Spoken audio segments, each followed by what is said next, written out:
Silence by David McFadden. Silence strolls by in a long white robe, a gold ring on its finger and another floating a foot above its head. Silence knows when its time has come. Familiar sighs become dazzling music, and the clock and the fridge play a requiem mass. Your pens and pencils become stiff in the morgue, but with a snap of the fingers they open their eyes. I dated twin sisters for a year or so. What a picture we made all over town. That's when my hearing started to go. But at the stroke of midnight it would return, and we'd sit and listen for the crack of dawn.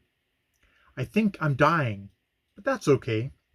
Don't pay any attention to me, unless you want to hear every detail of the time I fell in the canal that separates heaven from hell. A good encyclopedia of tropical flowers. I lie, it was something entirely different I was asking for at the nature scent counter.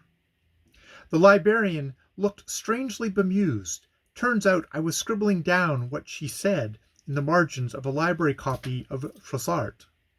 She explained calmly how mushrooms make toxins.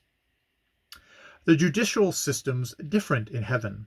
You can blow up the block and everybody smiles. The Hindu sages says everybody in heaven's so beautiful you won't know who to love.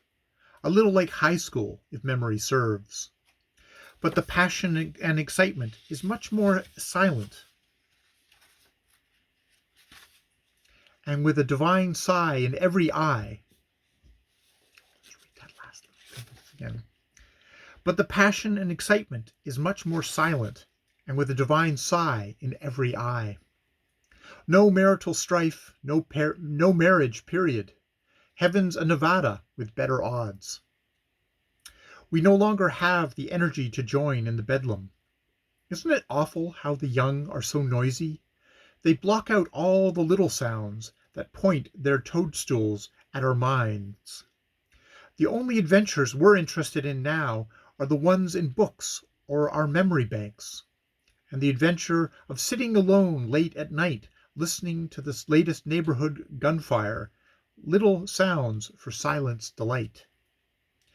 Better than that show-off Mozart, silence is a mailbox on the horizon. We don't have to be in different dimensions to drape ourselves in these audio curtains. Silence is a sign of power and danger. Silence remains when the root turns to rot. Silence sees a lonesome dog standing in the station and silently prays for it to start barking. That is Silence by David McFadden.